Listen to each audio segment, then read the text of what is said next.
It's moving from doing to individuals and making assumptions about individuals to really making the individual at the centre. So I think so often research is based around an outcome that might be, for example, reducing student attrition within a particular course, and that's a very removed measure from the actual lived experience of the students. And at the end of the day, students are people, they matter as individuals, and I think they have so much expertise and experience that researchers can draw on. So I think firstly, sort of from a moral perspective, it's really important to include those that research is targeting within the whole process. But we also know that research that has a co-design element to it often is better, and it's more the outcomes are more sustained. And if you look at long-term follow-up, if you're looking for something like behaviour change from students, having them integrated the whole way through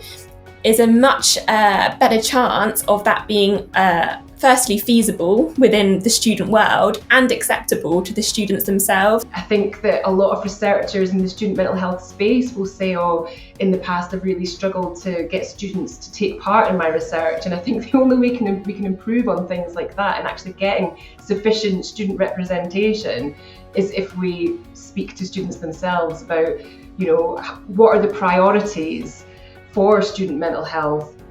research, and how can we